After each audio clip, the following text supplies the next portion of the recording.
नमस्कार श्रोते हो. साहित्य पंढरी या कथाकथन चॅनलवर तुम्हा सगळ्यांचं मनापासून स्वागत. श्रोते हो, तुम्ही ऐकतोय मोहना कारखानेस यांची ही वाट दूर जाते ही कादंबरी. आज भाग 3. 11 वाजता सुरू झालेली मॅनेजमेंटची मीटिंग दुपारचे 2 वाजत आले तरी त्या दिवशी चालू होती. कोणालाही लंच टाईम झाल्याची शुद्धच नव्हती. धर्मानंद रेग्यांनी आज अचानक सगळ्या एक्झिक्युटिव्ह्ज आणि मॅनेजर्सची एकत्र मीटिंगची घोषणा केली तेव्हा सकाळपासनं त्यांचा मूड बिघडलेला आहे हे कुणीही सांगू शकला असता. त्याला कारणही तसंच होतं. काही दिवसांपासून सौंदर्य प्रसाधनांच्या मार्केटमध्ये बरेच चढ उतार चालू झाले होते. एकूणच शेअर बाजारात ज्या कंपनीचा अग्रेसर असण्याचा नेहमी अंदाज वर्तवला जात होता त्यांचेच भाव आज गडगडले होते. शेअर बाजारात चढ उतार हे तसं नेहमीचं ठरलेलं, पण मल्टीनॅशनल कंपन्यांच्या आगमनानं देशी कंपन्यांच्या उत्पादनांच्या विक्रीवर परिणाम झालेला होता. जेसिका ब्युटी प्रॉडक्ट्स त्यातलीच एक भारतीय कंपनी. सौंदर्य प्रसाधनं निर्मितीच्या क्षेत्रात आजपर्यंत ही कंपनी सर्वांचा बाप म्हणून ओळखली जात होती. तिच्याबरोबर स्पर्धेत दुसऱ्या 3 कंपन्या बरोबरीनं टक्कर देत होत्या, तर आणखीन 5-6 बारीक सारीक कंपन्या तग धरून होत्या. हे चित्र गेली 10 वर्ष दिसत असल्यामुळे मार्केटमध्ये जेसिका कंपनीचा भाव चांगलाच वधारला होता. परंतु अलीकडे झालेल्या अनेक उत्पादनांच्या जागतिकीकरणानं जगभरात विख्यात असलेल्या एरन कंपनीचा भारतात प्रवेश झाला होता. त्यामुळे जेसिका ब्युटी प्रॉडक्ट्सच्या साबण, फेसक्रीम, नेल पॉलिश आणि टूथपेस्ट या उत्पादनांना नजीकच्या काळात मोठी स्पर्धा निर्माण होण्याची शक्यता दिसत होती. या घडामोडींमुळे मॅनेजमेंटला काही महत्त्वाचे निर्णय त्वरित घेऊन त्याची अंमलबजावणी करणं जरुरीचं वाटायला लागलं होतं. संबंधित अधिकाऱ्यांना बोलवून महत्त्वाच्या वाटाघाटी चालू झाल्या होत्या. काही उघड होताना दिसत होत्या, तर काही छुप्या रुस्तुमसारख्या आतून चालू होत्या. त्याचाच दृश्य परिणाम म्हणून की काय, आदितीचा बॉस धर्मानंद रेगे यांनी त्याच्या हाताखाली काम करणाऱ्या एक्झिक्युटिव्ह टीमची तातडीनं मीटिंग बोलवलेली असावी. आदितीची नोकरी कायम झाली असली तरी अजून ती या खास टीममध्ये घेतली गेली नव्हती. ती बाहेरूनच एकंदर वातावरणाचा अंदाज घेत होती.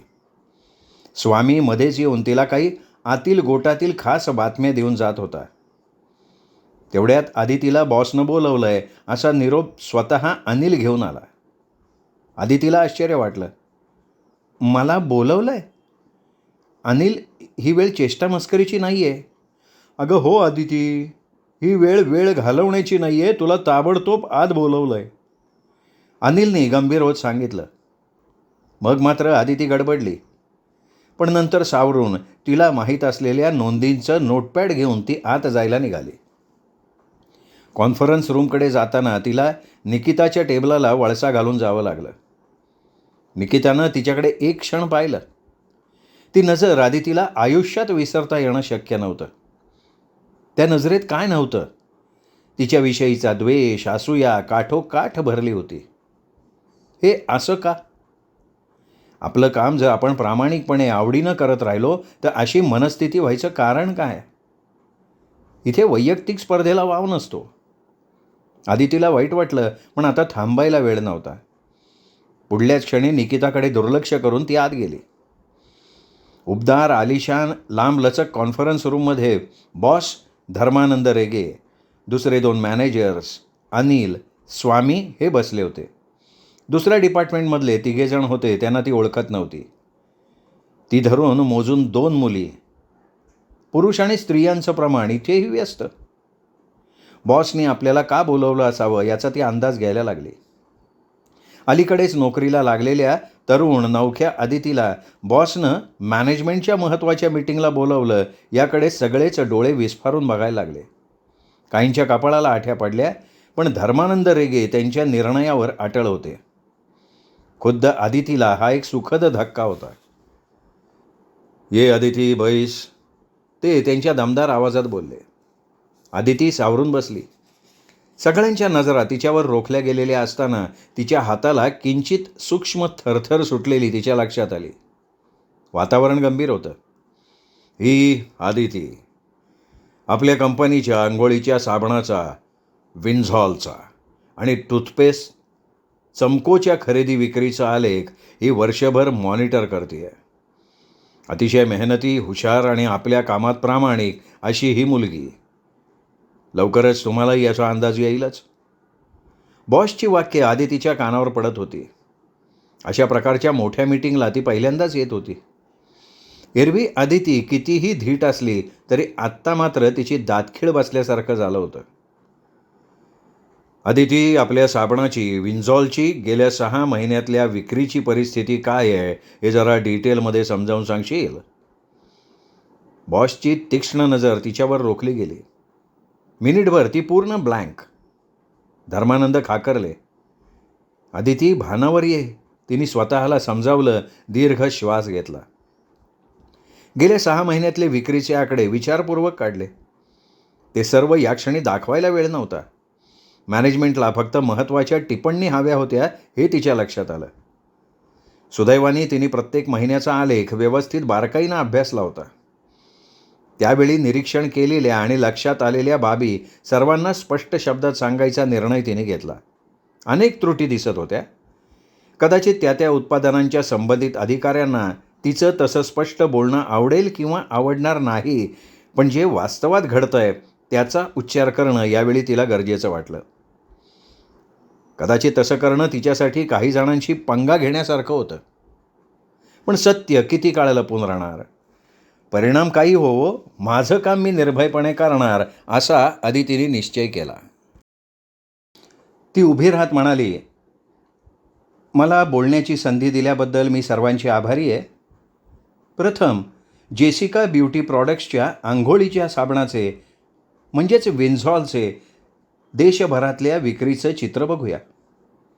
गेल्या 6 महिन्यात विन्झॉलची भारतातली 5 मुख्य राज्यातली विक्री बघितली तर पहिल्या 2 महिन्यात ती स्थिर आहे, परंतु नंतरच्या 4 महिन्यात अगदी नगण्य प्रमाणात, लक्षात न येईल इतकी पण कमी कमी होत गेली आहे.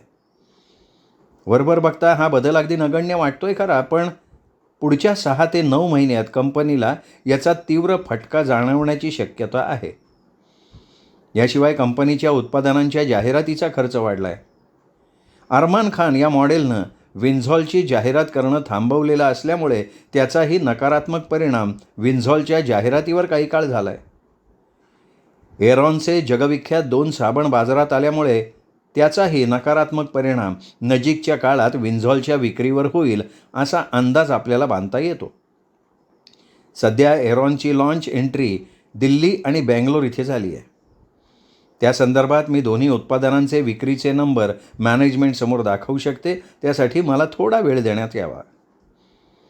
त्यानंतर पुढची 20 मिनिटं तिने विन्झॉलच्या विक्रीचं चित्र, त्यावरचं तिचं निरीक्षण आणि अनुमान या सकट सादर केलं. कंपनीच्या अधिकाऱ्यांना काही बाबतीत त्वरित लक्ष द्यावं लागणार असल्याचा स्पष्ट इशारा तिने दिला. तिचं प्रेझेंटेशन संपलं तेव्हा मिनिटभर शांतता होती. बॉसने आणि मॅनेजमेंटच्या लोकांनी वाजवलेल्या टाळ्यांनी ती भानावर आली. थँक्यू एवढंच म्हणून ती खाली बसली. एकंदर मिळालेल्या प्रतिसादावरनं तिचं प्रेझेंटेशन बरं झालं असावं असा तिने अंदाज केला. पूर्वतयारी नसतानाही आदितीने फाड डाला असं स्वामी म्हणाला. आदितीचा आत्मविश्वास वाढला. त्या दिवसानंतर स्टाफमध्ये चालू असलेली कुजबूज तिच्या कानावर अधूनमधून येत होती. तिला लवकरच प्रमोशन मिळणार असं जो तो म्हणत होता. गेल्या वर्षी ती आणि तिच्याच वयाची निकिता नवीन भरती झालेली. पण अगदी थोड्या कालावधीत आदितीनं बॉसची मर्जी संपादन केली होती. यावरून डिपार्टमेंटमध्ये फुलबाज्या उडत होत्या. आदिती, बॉसवर कसली जादू टाकली आहेस? एकदा निकितानं रिपोर्ट हातात देता देता सहज विचारलं. आदिती चमकली. वरवर हसत विचारलेला हा प्रश्न निरुपयोगी दिसला तरी त्यामागचा हेतू काही बरा नव्हता हे समजायला ती दुधखोळी नव्हती. काय आहे ना निकिता, जादू माझ्यात नाही आहे. कदाचित माझ्या कामात जादू असेल. तू बॉसला जाऊन का नाही विचारत ग? ती बेधडक म्हणाली. शिवाय ऑफिसमध्ये संध्याकाळच्या कॉलेजात शिकणारी ती एकटीच मुलगी होती. यामुळे पोटात दुखणाऱ्यांची संख्या कमी नव्हती. आदिती, ऑफिसमध्ये इतकं काम असताना लवकर निघायला बरं जमतं तुला? मैं तो ऐसा कभी नहीं करता. परचेस मॅनेजर अहलुवालिया नेहमी बोलून दाखवी. परचेस आणि मार्केटिंगमध्ये नेहमी 36चा आकडा. कधी तिला वाटे की तिच्या मुलगी असण्यामुळे तिला अनेक कुत्सित प्रश्नांच्या वारांना झेलावं लागत होतं का? या प्रश्नांच्या वारापासून स्वतःला वाचवण्याचा कितीही प्रयत्न केला तरी नवख्या आदितीला ते वार सहज जखमी करून जात होते. या शीतयुद्धात स्त्रियासुद्धा सामील होत्या. एखाद्या मुलीवर पुरुष बॉसची मर्जी असणं गैर असतं. त्या स्त्रीची बुद्धिमत्ता लोकांना दिसत नाही का? तिच्याकडे पुरुष कर्मचाऱ्या इतकीच हुशारी, मेहनत करण्याची क्षमता असू शकते हा विचार लोक का नाही करत? असे अनेक प्रश्न तिला पडायचे. कदाचित काही स्त्रियांच्या गैरवर्तनामुळे लोकांचा असा ग्रह होत असेल. सुक्याबरोबर ओलट जळतं तसा हा प्रकार. बॉस आणि आधीच्या नोकरी करणाऱ्या ऑफिसर स्त्रियांविषयी कधी काही विश्वास न बसण्यासारखं तिच्या कानावर येई. कदाचित या अफवाही असतील. अशा गॉसिपवर तिचा विश्वास नव्हता. तिचा धर्मानंद रेगे या व्यक्तीवर विश्वास होता. जेसिका ब्युटी प्रॉडक्ट्स या कंपनीत नोकरीला लागल्यापासून आदितीचं जणू नवीन शिक्षण चालू झालं होतं. तिला एका वेगळ्या शाळेत प्रवेश मिळाला होता. पण लहानपणी शाळेत असताना सरांचं लाडकं असणं ही मुलींसाठी अभिमानाची गोष्ट ठरत असे. कॉलेजातही या मानसिकतेत फारसा फरक पडला नव्हता, पण इथे मात्र निराळीच गोष्ट अनुभवाला येत होती. आत्तापर्यंत तिने ऑफिसचं वातावरण फक्त नाटकात, सिनेमात बघितलं होतं. नाटकातलं, सिनेमातलं दाखवलेलं ऑफिसचं जग किती सोपं आणि सहज होतं. बाबांकडून तिला कधी त्यांच्या कामाविषयी, साहेबांविषयी कळत असे, पण केवळ ऐकणं, बोलणं वेगळं आणि प्रत्यक्षात काम करणं वेगळं. नोकरी करायला लागल्यावर पहिल्यांदा तिला कळलं की कंपनीत वेगवेगळी डिपार्टमेंट होती. Purchase department, sales department, marketing आणि जाहिरातींचं डिपार्टमेंट आणि HRD म्हणजे ह्युमन रिसोर्स डिपार्टमेंट. या खात्यात कंपनीतल्या कर्मचाऱ्यांसंबंधी सर्व प्रकारचे व्यवहार सांभाळले जात असत. नोकरीसाठी अर्ज केल्यापासून ते निवृत्त होईपर्यंत प्रत्येक कर्मचाऱ्याचा रेकॉर्ड इथे ठेवला जाई. त्यांचे पगार, त्यांना दिलेल्या सुविधा, यासंबंधित काही पॉलिसी असतात हे आदितीला प्रथमच कळत होतं. तिच्या मैत्रिणींपेक्षा तिला तुलनेनं जास्त पगार मिळत होता हे अमलाकडनं तिला कळलं. तिच्याशी बोलून आदितीला जगातल्या व्यवहारांची ओळख होत होती. तर ऑफिसमधल्या सहकाऱ्यांच्या सहवासात तिला बरंच काही शिकायला मिळत होतं. संध्याकाळच्या पदव्युत्तर कॉलेजात तिला मार्केटिंग आणि इतर संबंधित विषयात असणाऱ्या ज्ञानाची ओळख होत होती. या सगळ्याचा तिला नोकरी करताना फायदा होत होता. मनातल्या मनात ती धर्मानंद रेगेंचे आभार मानत होती. त्यांच्यामुळे तिचं आयुष्य वेगळं वळण घेत होतं. तिचं लक्ष गाठायला धर्मानंद रेगेच मदत करू शकणार होते. ती त्यांना गुरुसमान मानायला लागली. कामाव्यतिरिक्त इतर काही गोष्टी सांभाळणं तिला कठीण वाटत होतं. अलका त्यातलीच एक. अलकाला सांभाळणं तसं सुरुवातीला कठीण होतं, कारण अलकानं तिला टोमणे मारण्याचा एकही चान्स सोडलेला नव्हता. या कंपनीत अलका 4-5 वर्ष काम करत होती. सावळी स्थूल प्रकृतीची अलका जवळून गेली तरी कसलं तरी सावट असल्यासारखा भास होई. कित्येक वर्षात तिच्या चेहऱ्यावर हास्य म्हणून फिरकलेलं नव्हतं. मागून भरती झालेली तरुण मुलं वरच्या पदावर चढली याचं तिला कमालीचं दुःख होतं. आता तर नवीन तरुण आदितीला बघून जणू तिला चेवच आला होता. कदाचित काही लोकांची फितरत अशीच असते. मुश्ताकनं आदितीला बजावून सांगितलं, तू तिच्याकडं लक्ष देऊ नकोस. क्या करे, आजकल गोरी चमड़ी सबको भाती है. एक तो जवानी, ऊपर से गोरा बदन. तिच्याकडे तिरक्या नजरेनं बघत अलका सगळ्यांना ऐकू येईल असं वाक्य तिच्या अंगावर फेकत जाई. आदितीला अलकाच्या या वाक्याची किळस वाटली. स्वतः एक स्त्री असून इतक्या खालच्या पातळीच्या विचारांवर ही बाई कशी घसरू शकते? हिची कसली दुश्मनी आहे माझ्याशी? पता नहीं कहाँ से लोग आजकल आ जाते हैं. चौल में रहने वाले लोगों का भी बड़ी कंपनी में आना कुछ अजीब लगता है. एकीकडे अलकाचं घृणास्पद वर्तन तर दुसरीकडे ऑफिसमधला मुश्ताक अलकाला नेहमी गप्प बसवण्याचा प्रयत्न करी, याचंही तिला आश्चर्य वाटे. मुश्ताकशी ती कधी फारशी बोललीही नव्हती. तशी वेळच आली नव्हती. पण मुश्ताक समंजस होता, बऱ्या वाईटाची जाण ठेवून वागणारा होता. मुख्य म्हणजे नुसता काठावर उभा राहून गंमत बघणारा नव्हता. अलकाची विचित्र वागण्याची तारा दिवसेंदिवस वाढत चालली होती. तिच्या बालिश चाळ्यांकडे बघून आदितीला आता राग येण्याऐवजी तिची कीव यायला लागली. कॅन्टीनचा छोटू आदितीनं मागवलेले खायला घेऊन येत असला तरी अलका त्याला स्वतःकडे बोलवून घे, काहीतरी निमित्त काढून त्याच्याशी बोलत राही. तिने मागवलेले पदार्थ त्याच्या हातात असलेल्या ट्रेमध्ये पडून आदितीकडे जाण्याची वाट बघत राहत. ही गोष्ट आदितीच्या ध्यानात यायला वेळ लागला. याचं कारणही तिच्या सरळ विचार करणाऱ्या मनाला कळत नव्हतं. एकदा सहज बोलताना स्वामीकडनं तिला कळलं. छोटूकडून मागवलेले पदार्थ कधी काळी गरमागरम असायचे हे विसरली असशील ना तू, स्वामी म्हणाला. काय हे काय मध्येच असंबद्ध बोलतोयस तू? अरे मी नाही असंबद्ध बोलत आहे, जरा विचार कर, थोडी चौफेर नजर टाकायला सुरुवात कर. इनफॅक्ट मी तुला असा सल्ला देईन की थोडा तुझ्या कामापलीकडे विचार करायला शिक. असं समज की हेही तुझंच काम आहे, तर इथे तुझा निभाव लागेल. हे ऐकून आदितीचे हातपाय गार पडले. या क्षणापर्यंत तिला वाटत होतं आपण बरं, आपलं काम बरं, असं वागलं तर कसलाच प्रश्न येणार नाही. पण इथे तर अजब प्रकार शिकायला मिळत होता. तिच्या डोक्यात लख्ख ट्यूबलाईट पेटली. सगळंच किती विपरीत होतं. कडकडून भूक लागलेली असताना काहीतरी गरम ऑर्डर करावं आणि तिच्या टेबलावर यावे ते गारगार पदार्थ. तिच्या क्युबिकलमधनं बऱ्याचदा नाहीशी होणारी तिची खुर्ची, तिचे अचानक गहाळ होणारे कामाचे कागद, ते शोधण्यात तिचा जाणारा वेळ आणि त्यामुळे तिची होणारी मानहानी, अशा बारीक सारीक गोष्टींचा उलगडा एका क्षणात तिला झाला. सावध हो, एवढी भोली मत बन, इतकंच बोलून स्वामी त्याच्या जागेवर परत गेला. आता तिला तिच्या महत्त्वाच्या नोंदी केलेले कागद कसे गायब होतात याचं कोडं उलगडलं.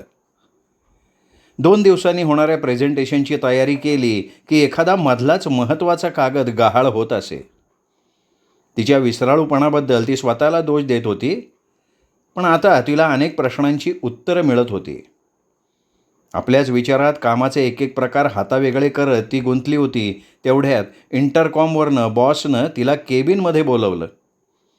सवयीप्रमाणे ती वेळ न घालवता बॉसच्या केबिनमध्ये गेली. बस, या शनिवारी काय करतेयस आदिती? बॉसनं अगदी सहज विचारलं. या शनिवारी? नाही, विशेष काही नाही. आणि ती बोलता बोलता चापापली.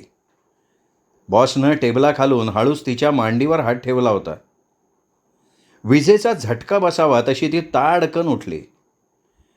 क्षणात काय होतंय ते समजून सर्वांगातनं भीतीची शिरशिरी उठली. तितक्याच वेगात ती सावरली आणि रागानं, संतापानं, कर्कश आवाजात ओरडली, हे काय करताय तुम्ही? शुद्धीवर आहात ना तुम्ही?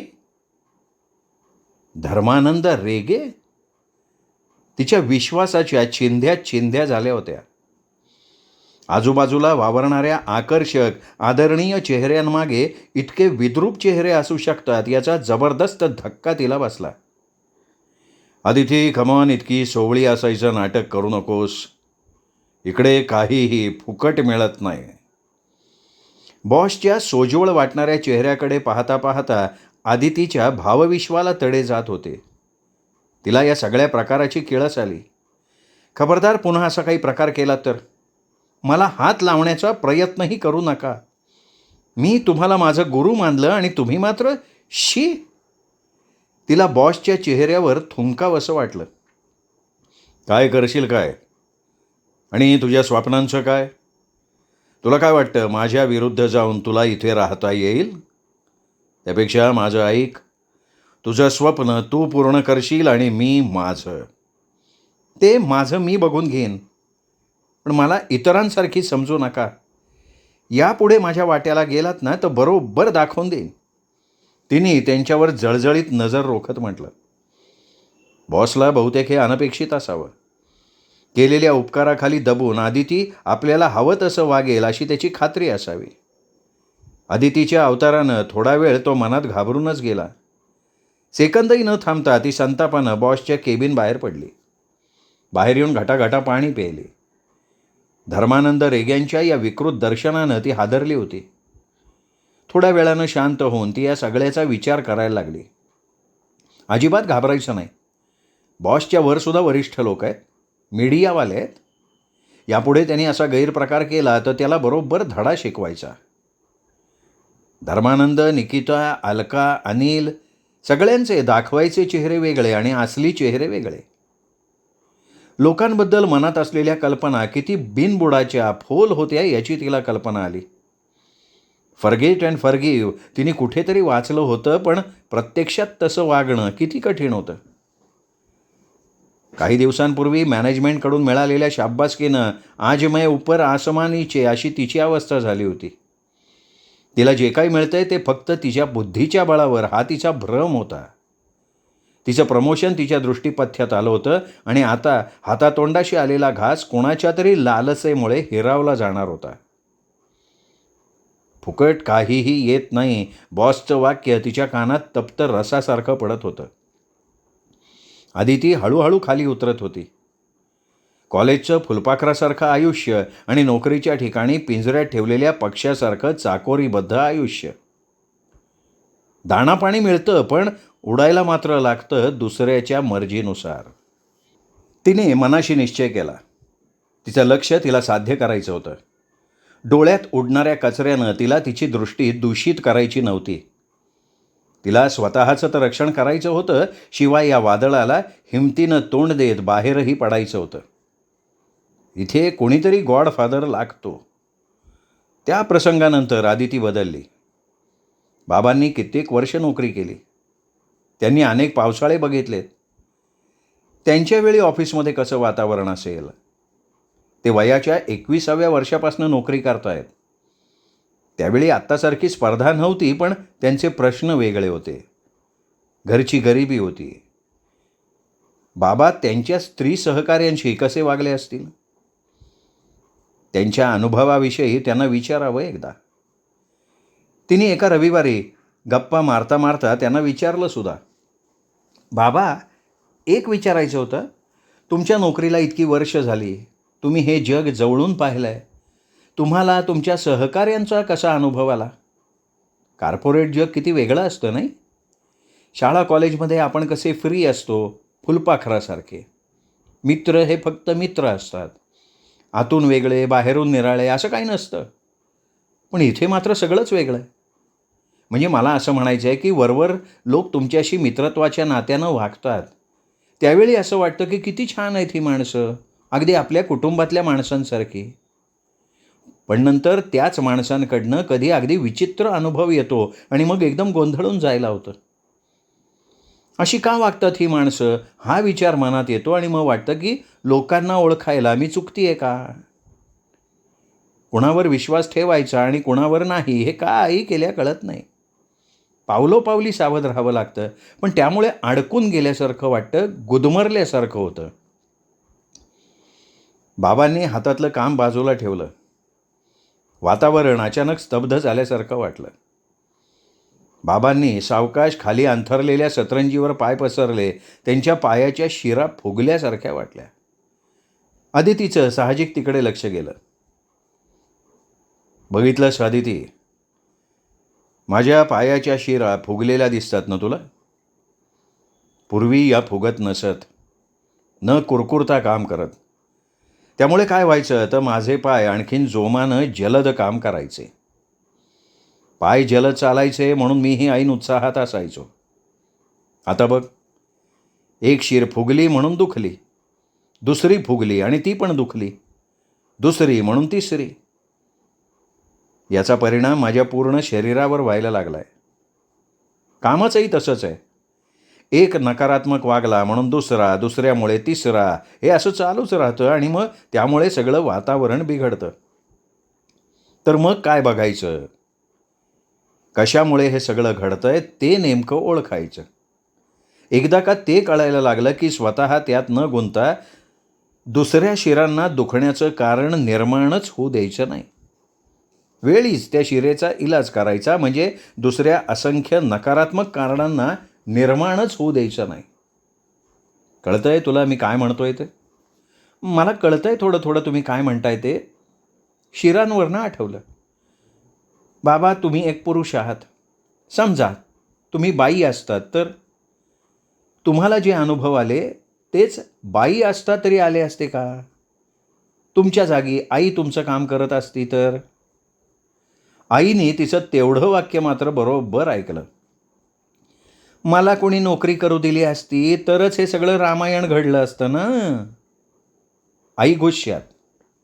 आई, अगं तुला कशाला कोणाची परवानगी हवी होती? तुला काय हवंय हे तू स्वतः ठासून सांगितलं असतं तर तुला कोणी अडवलं असतं? आई तिच्याकडे बघत राहिली. हा विचार तिने पूर्वी कधी केलाच नव्हता.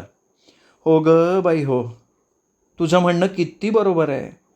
मी हट्ट केला असता तर मला कोणी अडवलं असतं? हाच फरक आहे ग तुझ्या आणि माझ्या पिढीत. बोलता बोलता आईचा चेहरा एकदम गंभीर झाला. आदिती किती योग्य बोलली होती. संभाषणानं आता वेगळंच वळण घेतलं होतं. आपण नेहमी दुसऱ्यांच्या मनाचा विचार करत गेलो, आपल्याला काय हवंय याचा कधी विचारच केला नाही. आई तिच्याच विचारात हरवून गेली. आदिती आईच्या विचारात गुंतली. अचानक एक प्रकारची शांतताच पसरली. वातावरणाला मोकळं करत बाबांनी संभाषणाची गाडी पुन्हा जागेवर आणायचा प्रयत्न केला.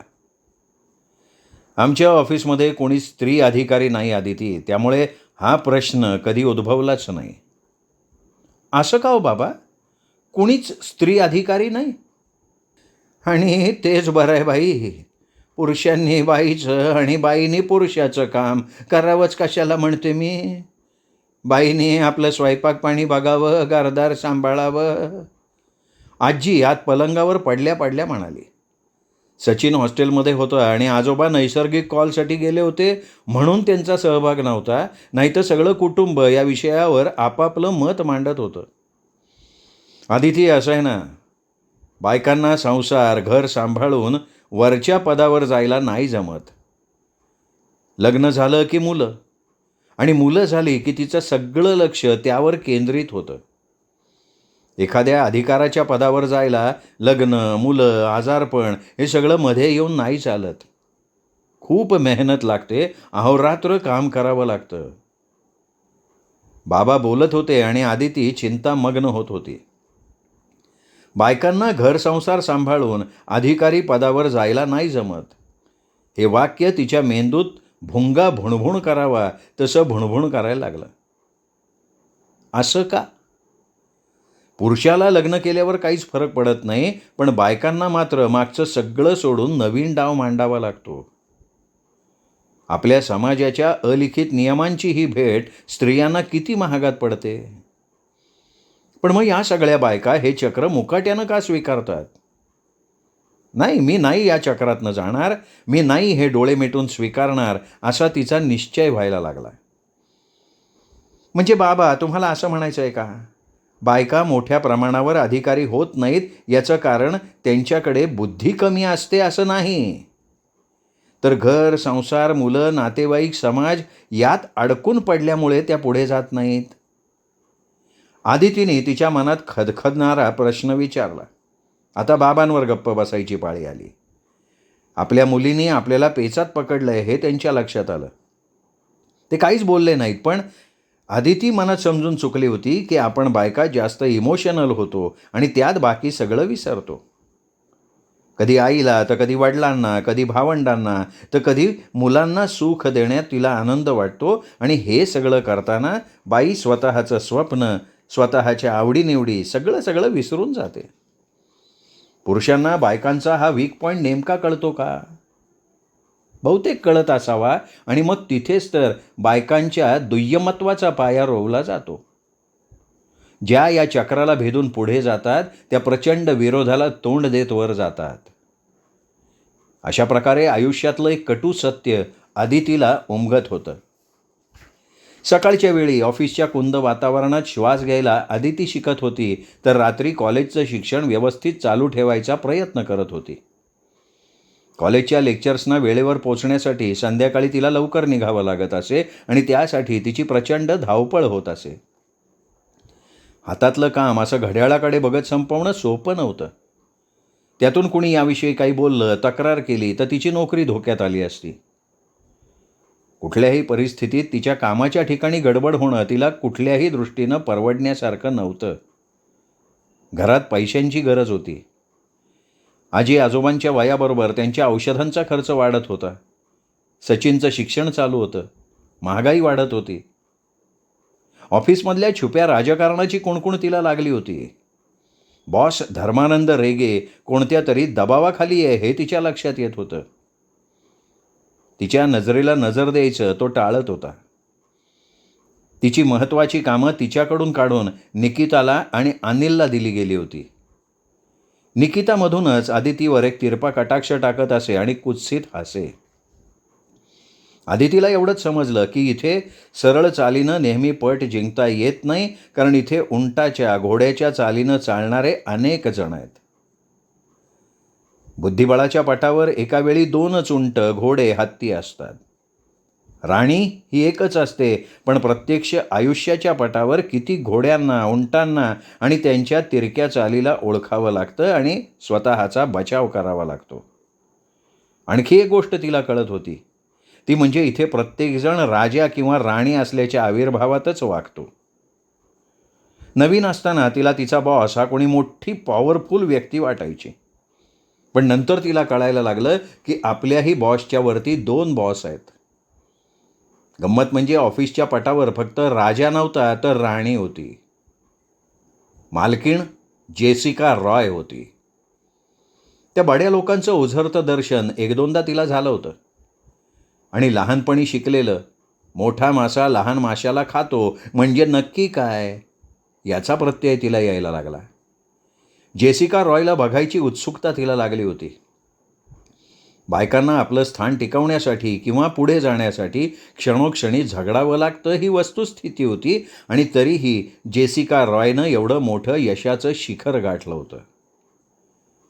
एवढ्या मोठ्या नावारूपाला आलेल्या कंपनीची आज ती मालकीण होती. एका गोष्टीसाठी आदितीचं मन अस्थिर होतं. निकिताशी तिचे संबंध तुटत चालले होते. कितीही जोडण्याचा प्रयत्न केला तरी संबंधांना तडा गेला होता. ते कधी जुळलेच नव्हते. निकिता तिच्याशी फारशी बोलत नव्हती. कामात व्यस्त होती किंवा वरवर तसं दाखवत तरी होती. निकिताला नोकरीत कायम केलं नव्हतं आणि आदितीला इतक्या लवकर प्रमोशन मिळालं. आदिती आणि ती एका पाठोपाठ एक कंपनीत नोकरीला लागलेल्या. आदितीला निकिताविषयी सहानुभूती होती, पण कामात आणि वैयक्तिक संबंधात ती सरमिसळ करणार नव्हती. निकिताची कामातली चालढकल ती बघत होती. शिवाय निकिताचं लक्ष एका कामात एकाग्र होत नसे. एक ना धड भाराभर चिंध्या अशी तिची अवस्था. पण हे सगळं निकिताला सांगायचं कसं? आदितीला तेवढा अधिकार नव्हता आणि निकितानं ते ऐकूनही घेतलं नसतं. तरीही तिच्या कामात आनंद शोधायचा ती प्रयत्न करत होती. निराश न होता खंबीरपणे सगळ्या उलटसुलट प्रकारांना हाताळण्याचा तिने निश्चय केला होता. एका आठवड्यात ध्यानीमनी नसताना काही बदल झाले. बॉसची बदली झाली. बॉसच्या जागी दिल्लीहून कोणी दुसरा वरिष्ठ अधिकारी येणार असल्याचं तिला कळलं तेव्हा कसं रिॲक्ट व्हावं हे तिला कळेना. धर्मानंद रेगेविरुद्ध कोणी तक्रार केली होती का? तेरी भी चूप मेरी भी. तिने सुटकेचा निश्वास टाकला. सुंठी वाचून खोकला गेला. वरुण वासवानी नावाचा नवीन बॉस प्रथमच मुंबईला येत होता. प्रथम बॉसकडनं अपेक्षाभंग आणि नंतर कुठे जुळवून स्थिर व्हायला लागल्यावर त्याची बदली झाली. नवीन बॉस याच्यापेक्षा नीच असला तर? हे सगळं इतकं अचानक घडत होतं की तिचं सुरक्षित जग अचानक ढवळून निघायला लागलं होतं. कल्पना नसतानाही अचानक जेसिका ब्युटी प्रॉडक्ट्समध्ये वादळी वारे व्हायला लागले होते.